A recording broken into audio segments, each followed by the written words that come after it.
से विराजित हैं कैलाश शिखर पर।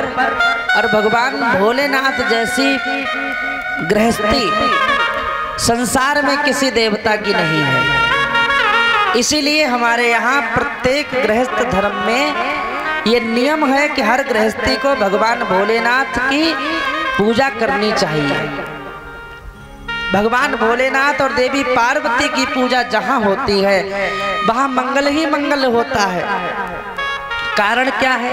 कारण यह है कि भगवान भोलेनाथ जैसा राम भक्त दुनिया में कोई नहीं है।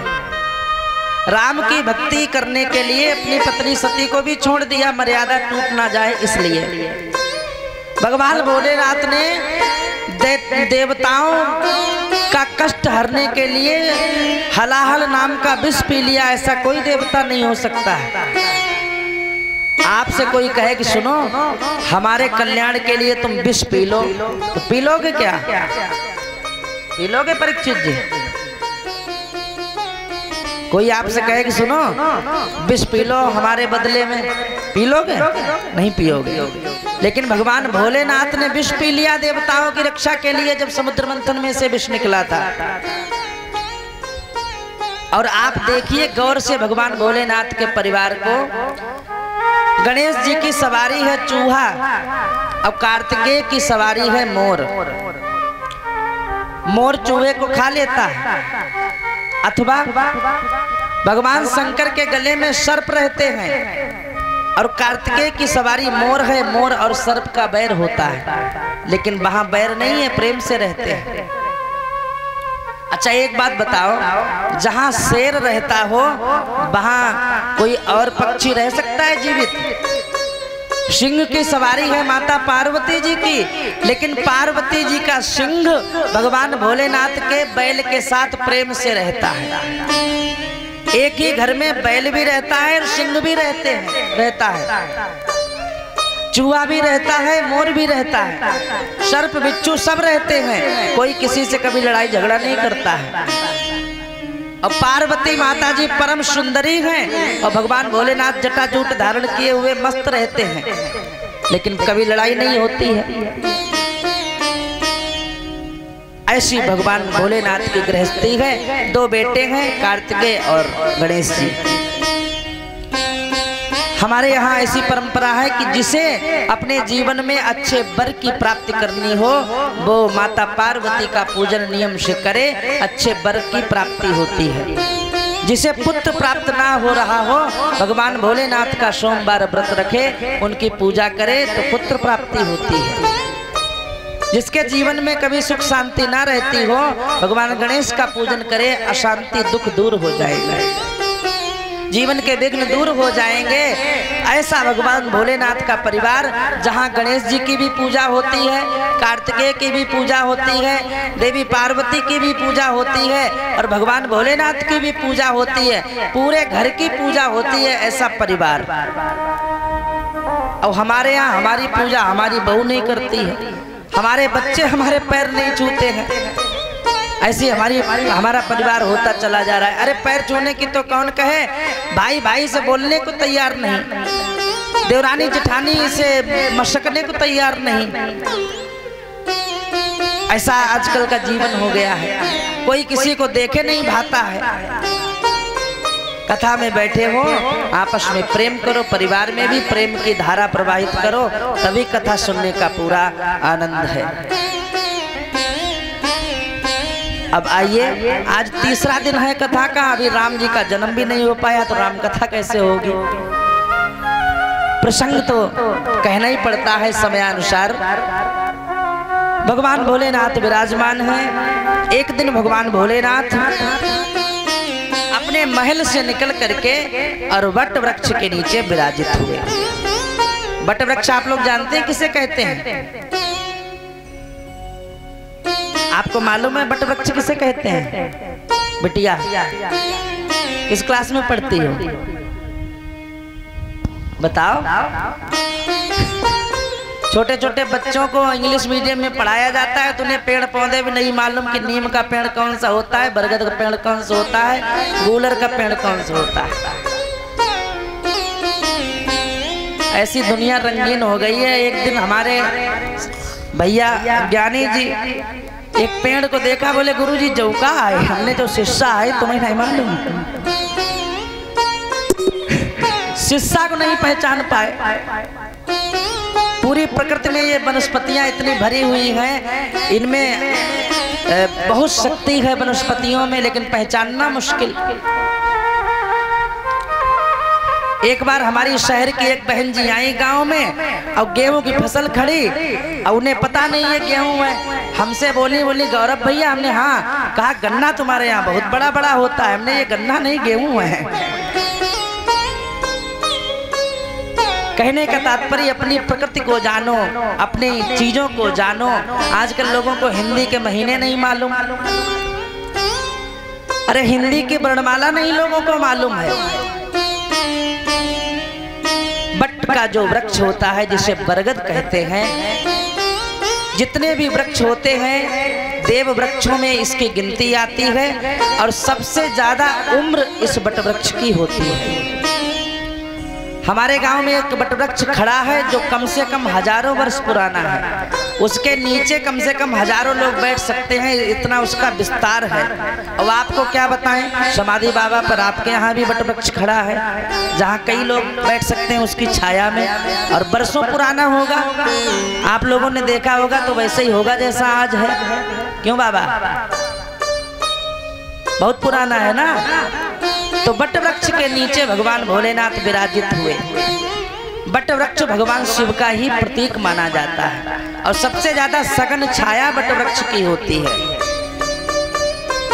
और भगवान भोलेनाथ ज्ञान मुद्रा में बैठे हैं, बहुत शांत चित्त हैं। बैठे सोह काम रिपु कैसे, धरे शरीर शांत रस जैसे। मानो शांत रस ही स्वयं बैठा है। भोलेनाथ बिल्कुल शांत बैठे, तो पार्वती जी ने कहा कि ये अवसर बहुत अच्छा है, चलकर के अपने पति से थोड़ी भगवान की कथा की चर्चा करनी चाहिए। समय देखकर ही बात कहनी चाहिए। पार्वती जी समझ गई कि इस समय बहुत प्रसन्न है भोलेनाथ, शांत रूप से बैठे हैं। तो माता पार्वती भोलेनाथ के पास आती हैं। आप लोग भाव से चौपाई गाइए। पार्वती भल अवसर जानी, पार्वती भल अवसर जाने, गई शंभु महिमा तो भवानी। गई शंभु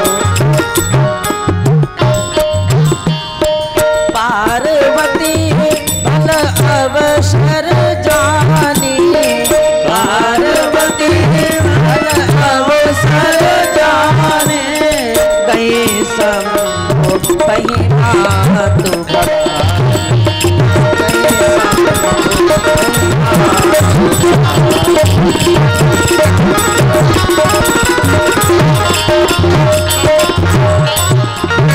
जानी प्रिया आदर अति कीना, जानी प्रिया आदर अति कीना, काम भाग आसन भर दीना,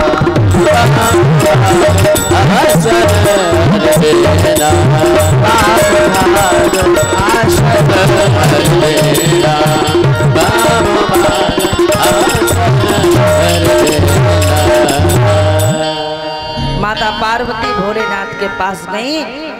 गोस्वामी जी संबोधन करते हैं, पार्वती भल अवसर जानी, गई शंभु पहि मातु भवानी। माता संबोधन किया है आज भगवान श्री गोस्वामी जी ने माता पार्वती को माँ कहा है। गई शंभु पहि मातु भवानी। जैसे माँ अपने बच्चे का कल्याण करती है, जैसे माँ अपने बच्चे पर उपकार करती है, उसका पालन पोषण करती है, उसको जीवन में संस्कार देती है, उसको सब लायक बनाती है, राजा पूत बनाती है माँ, ऐसे ही माता पार्वती आज भगवान भोलेनाथ के पास जिस अमृत को पीने जा रही हैं, जिस कथा को सुनने जा रही हैं, उस कथा से संपूर्ण विश्व का कल्याण होता है, इसलिए माता संबोधन किया है। भोलेनाथ ने कहा आओ प्रिय आओ, बैठो विराजो।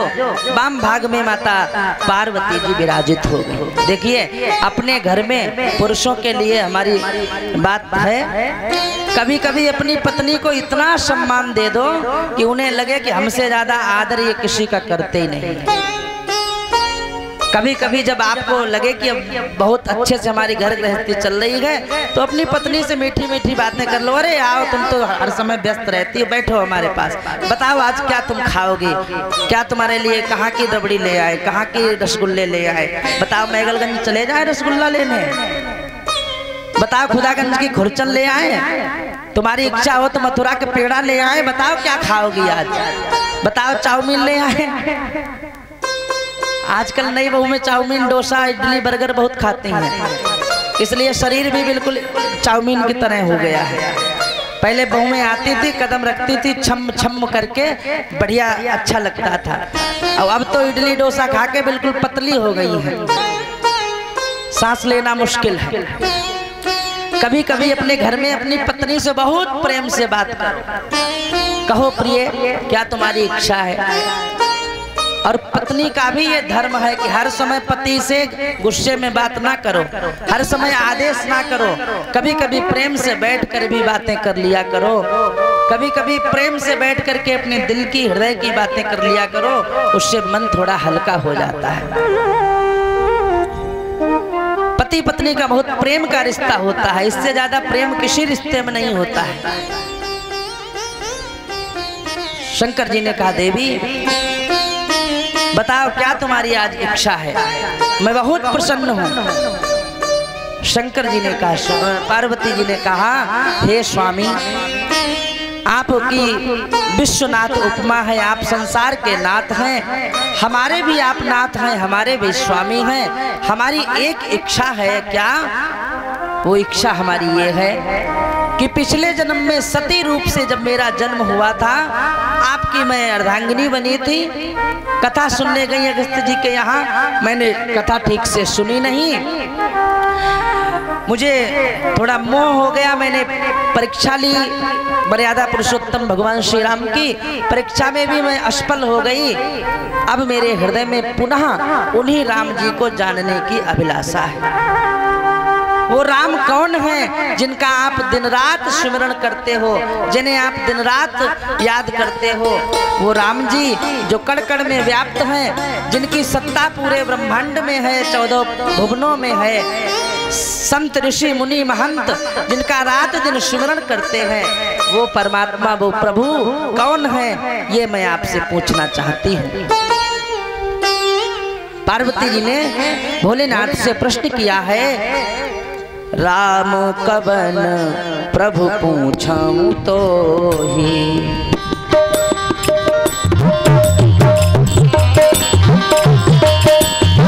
राम कवन प्रभु पूछूं तो ही, राम कवन प्रभु पूछूं तो ही, राम कवन प्रभु पूछूं तो ही, राम कवन प्रभु पूछूं तो ही, कहु बुझाई कृपा निधि मोहि,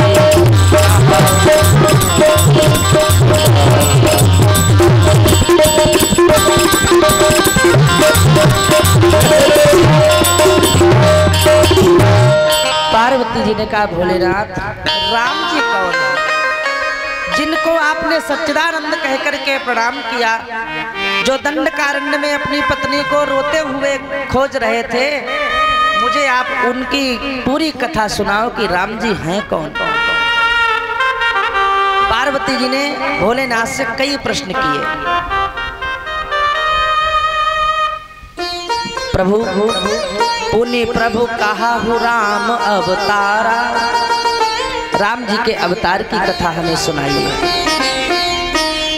कहाहु जथा जानकी विवाही, कैसे उनका विवाह हुआ जनक नंदिनी जानकी के साथ, कैसे उन्होंने 14 वर्ष वन में व्यतीत किए, कैसे उन्होंने केवट की नैया से अपने को गंगा के पार किया, कैसे उन्होंने शबरी का गिद्ध जटायुराज का उद्धार किया, कैसे उन्होंने सुग्रीव आदि को अपना मित्र बनाया, कैसे उन्होंने लंका पर विजय प्राप्त की, ये सब कथा आप मुझे बताइए। राम जी के अवतार के क्या कारण होते हैं, राम जी क्यों अवतार लेते हैं, और राम क्या क्या लीलाएं पृथ्वी पर आकर के करते हैं, ये सब कथा हे मेरे स्वामी भोलेनाथ हमें सुनाओ।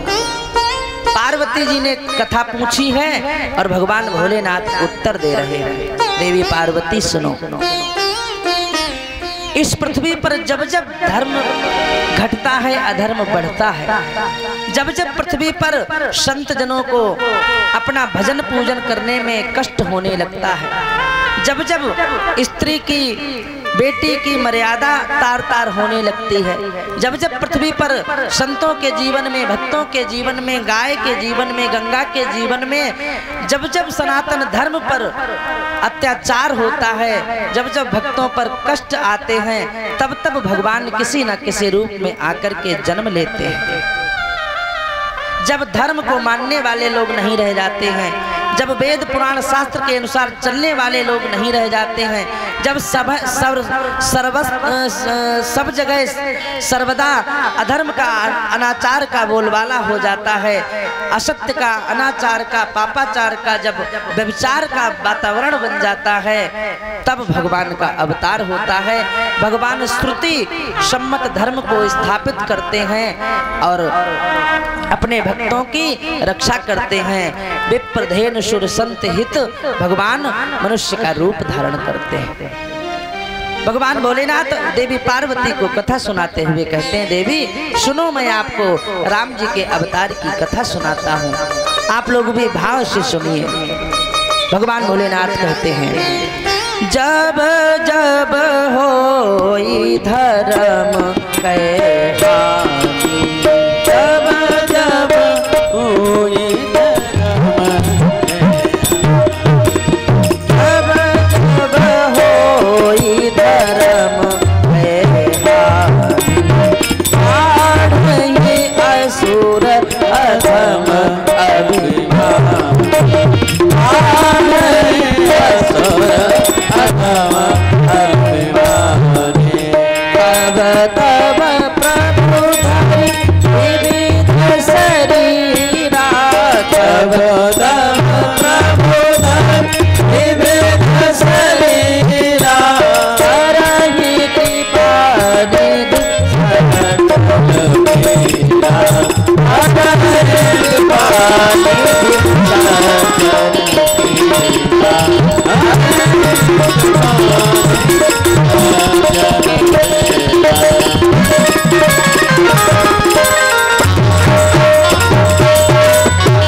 जब जब होई धर्म के हानि, बाढ़हि असुर अधम अभिमानी।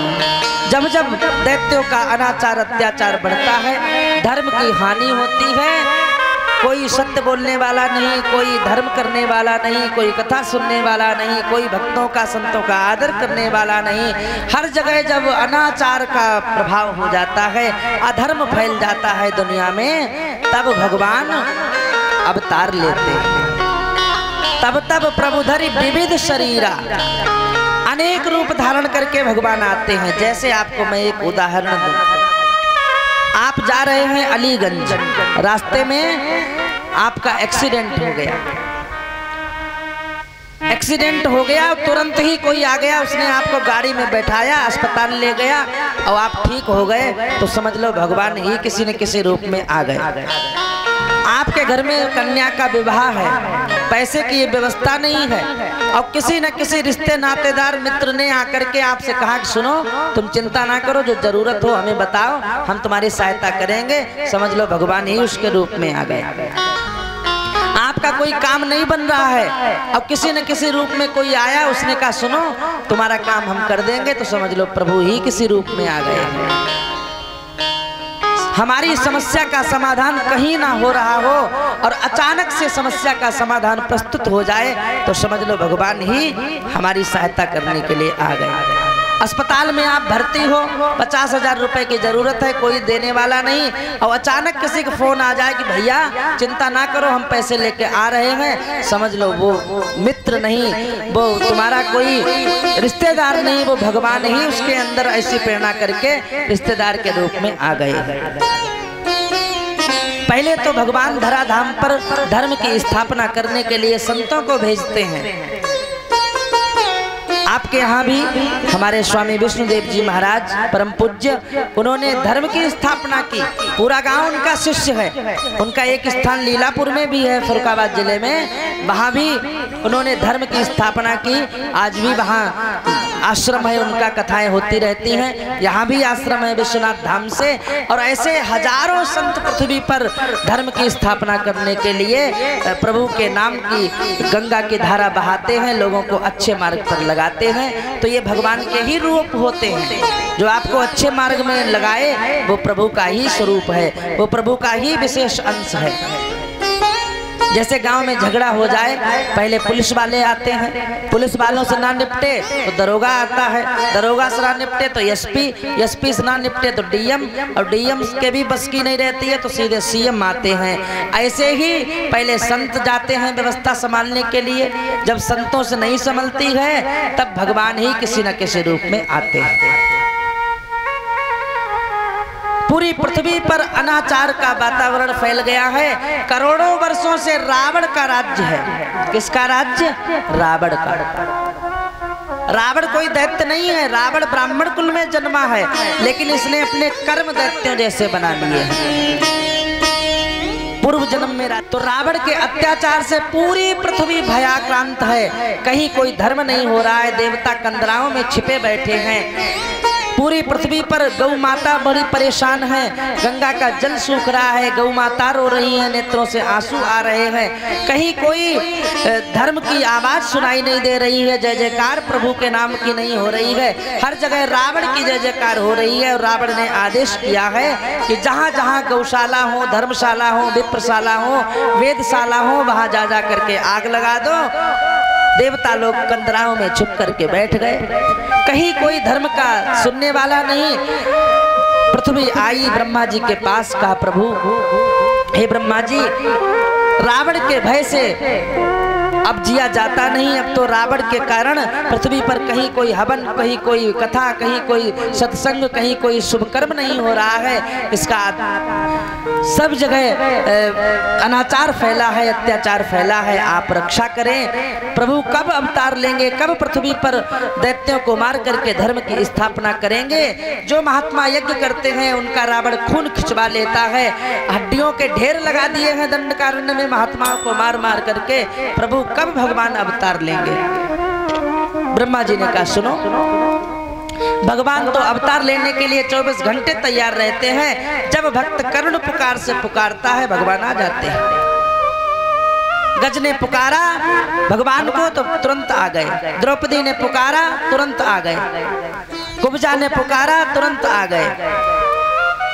भक्त नरसिंह ने पुकारा भगवान तुरंत आ गए। मीराबाई ने पुकारा तो जहर के प्याले में भगवान तुरंत प्रकट हो गए। भगवान तो आने के लिए तैयार है, लेकिन जब भक्त पुकारे तब आए ना भगवान। जैसे छोटा बालक, अगर बालक खेल रहा है तो माता उसे गोद में नहीं लेगी, नहीं खिलाएगी, और जब बालक रोने लगता है तुरंत माता गोद में लेकर के लाड़ करने लगती है। मेरो बछड़ा, मेरो लल्ला, मेरो पुतुआ। चुप जाता है बालक। ऐसे ही भगवान आने के लिए तैयार हैं, लेकिन जब हम करुण पुकार करते हैं प्रभु आओ आओ, तब भगवान को सुध आती है कि हाँ भक्त पुकार रहा है। देवताओं ने ब्रह्मा जी से कहा प्रभु कोई समाधान बताएं, भगवान कहाँ हैं, कहाँ मिलेंगे? ब्रह्मा जी ने कहा प्रभु को जहाँ पुकारो वहीं मिलेंगे, लेकिन सब लोग चल कर के भगवान भोलेनाथ के पास हम लोग अपनी हाजिरी लगाएं। भोलेनाथ तो परम भक्त हैं, उन्हीं को पता है प्रभु के बारे में, वही बताएंगे। भगवान भोलेनाथ के पास सभी लोग आए। भोलेनाथ से कहा प्रभु कहाँ मिलेंगे? भोलेनाथ ने एक शाश्वत सिद्धांत कह दिया कि सुनो, भगवान कहीं एक जगह नहीं, भगवान को ढूंढने बैकुंठ में जाओगे हो सकता है ना मिले, भगवान को ढूंढने साकेत जाओगे हो सकता है ना मिले, भगवान को ढूंढने गोलोक धाम जाओगे हो सकता है ना मिले। अगर भगवान को यहाँ भी बैठ करके प्रेम से पुकारोगे तो यहीं भगवान मिल जाएंगे। जहाँ पुकारोगे भगवान वहाँ है, कण कण में प्रभु है। और भोलेनाथ ने एक सिद्धांत बोल दिया, आप लोग भी सुनिए और गाइए। हरि व्यापक सर्वत्र समाना, हरि व्यापक सर्वत्र समाना,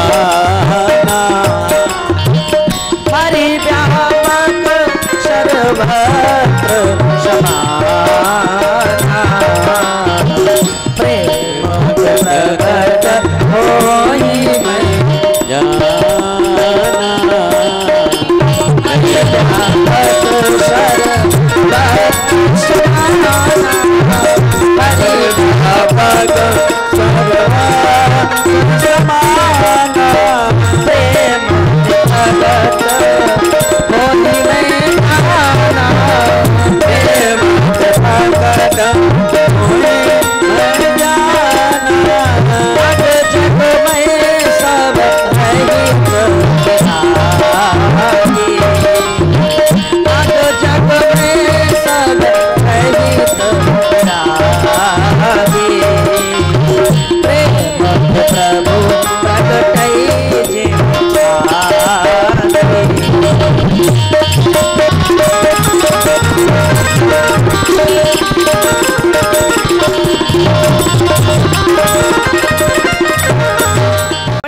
रामायण में स्तुति है।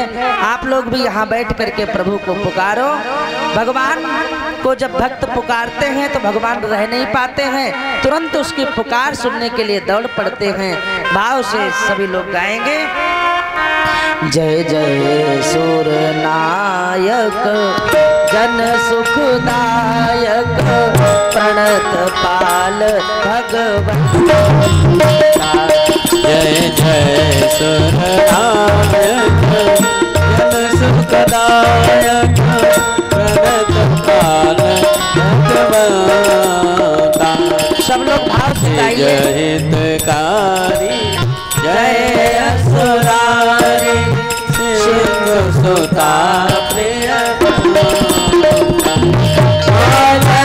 सुरतारणी अद्भुत करने मन जाने पालन सुर धरनी अद्भुत करनी मरम न जाने को जो साजन पाला दीन दयाला करो अनुग्रह सो। ताली बजाते हुए भगवान को पुकारेंगे।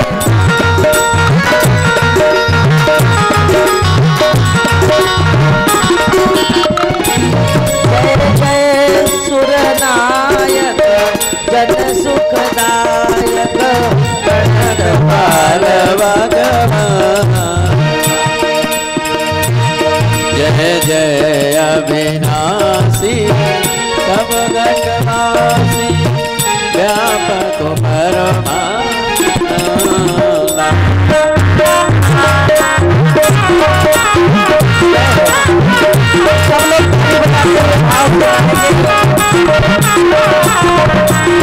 अभिमत गोचीतम चरण पनेतम माया रहित भूतम।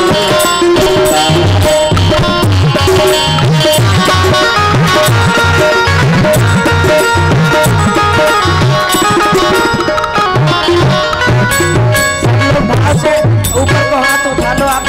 लाज विराज सीताराम राम राम सीताराम राम राम सीताराम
धरती पे कष्ट मिटाने का, संतों का मान बढ़ाने को, संतों के मान बढ़ाने का।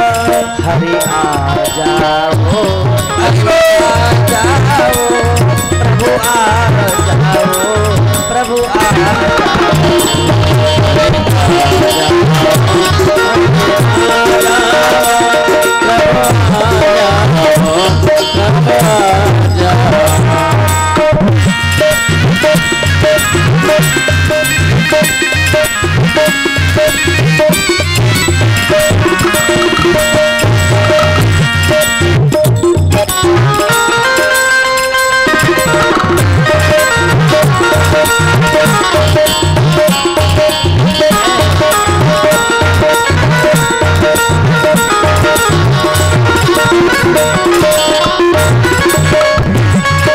सब लोग भाव से 2 मिनट भगवान का संकीर्तन करेंगे। सीताराम हनुमान, सीताराम हनुमान, सीताराम हनुमान, सीताराम हनुमान, सीताराम हनुमान, सीताराम हनुमान, सीताराम हनुमान, सीताराम हनुमान। अब तो दया करो राम, अब तो कृपा करो राम, अब तो दया करो राम, अब तो कृपा करो राम। सीताराम हनुमान, सीताराम हनुमान,